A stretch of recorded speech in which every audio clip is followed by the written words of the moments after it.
Hey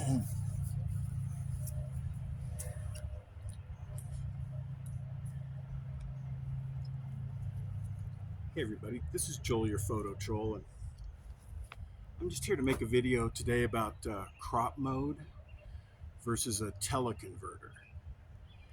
And I use crop mode a lot for the rafting company, and the main reason is because it'll give you two different looks for the same section of river. Because sometimes when the water's low, our rafting company would just run the same section of river twice instead of running two different sections because the upper section was just not worth it. So I would use crop mode at the same location to get a different look. It kind of looked like I was more zoomed in the one time, just so instead of carrying two lenses, I would just go into crop mode. So that's one reason I used it. But the main thing is those teleconverters, when you put them on, they cost light. They cost a whole stop or two stops of light. So you get more reach, but then your aperture is reduced by sometimes two stops, which is a lot less light. And when you go to crop mode, your light situation doesn't change, your exposure doesn't change, you just crop out that outside of the frame. So that's one reason I kind of like it, is it's like it doesn't cost any light to use it. It just costs resolution. So make your trade-off, okay?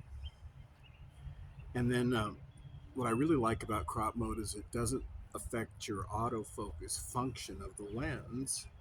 When you put a TC on there, there's a connection from the lens to the teleconverter, from the teleconverter to the camera, and it just slows everything down. And sometimes you miss shots because your autofocus isn't fast enough, and it's very frustrating.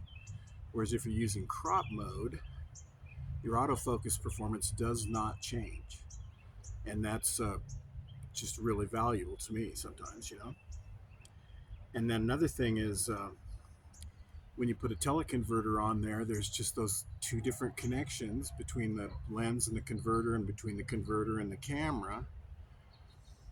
So it's like optically there's room for a little error there, and it can optically degrade your image, where as if you go to crop mode, there's no image degradation, there's no optical degradation, you just reduce the resolution. So to me, that's a trade-off worth making sometimes. And then crop mode works with your slow lenses, like your f5.6 lens, your f6.3 300 70 to 300 commercial zoom. It works great with those, whereas a teleconverter just will cripple those. They won't focus, they won't cooperate at all. And when you go into crop mode, it works fine with your cheap zoom lens.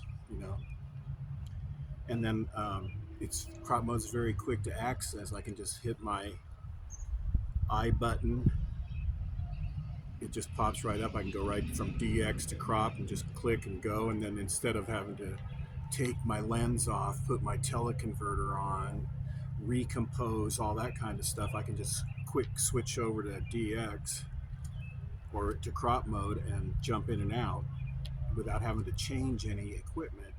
And then the thing is too, is it's because I don't have to change my lens out if it happens to be dusty or sandy or rainy or anything like that. I'm not exposing the back element of my lens to anything. I'm not exposing my sensor to anything. Whereas with a teleconverter, you expose all that stuff every time you change that thing in and out. And I don't know, sometimes it's just too much of a risk to take. I don't want to change my lens in a sandy situation. And then when you're in crop mode, it reduces your file size, and some people don't want that. They want the biggest, hugest file possible. But when you're shooting for a rafting company up in the mountains and they have to transmit all their pictures over kind of questionable mountain internet and stuff like that, they don't want huge file sizes. And if you're taking 1,000 pictures a day for 90 days and trying to store all that on your computer, you don't want 45 megapixel images. Usually some people might or whatever, but just that was my limitation with that, is they did not want to have huge file sizes. So instead of shooting small JPEGs or small DX files, I could shoot medium crop sensor files, and I don't know, I'm just kind of going down the rabbit hole there, but it reduces your file size, which is important for news and sports. If you have to transmit those pictures, if you need to get 100 pictures across the internet in like a minute to keep ahead of everybody else with your news photos, that small file size is very important, and it's also good for sports because it gives you a faster frame rate.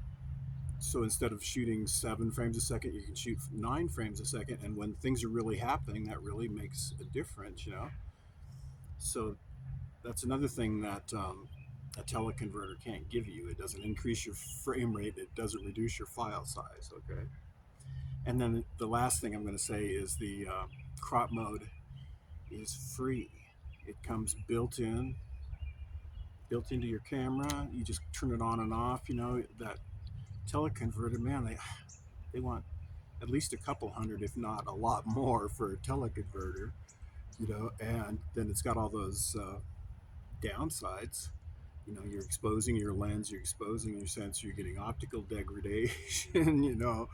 uh, your autofocus is affected, all that kind of stuff. It's like, and you're spending a ton of money. So you have to make that choice. And just crop mode's a lot easier too if you're just a casual shooter and you're not, going out there and living your life as a wildlife photographer. If you are, just get the lens with the teleconverter built in, or just like I was watching a Moose Patterson video, and he just said, just get used to using your teleconverter and being quick with it and all that kind of stuff. So if you're not on that level, just go in and out of crop mode, and it just saves you. It just gives you a little more versatility, and I don't know. For me, it works for some things. Okay, this is Joel, your photo troll. I'll see you down the river.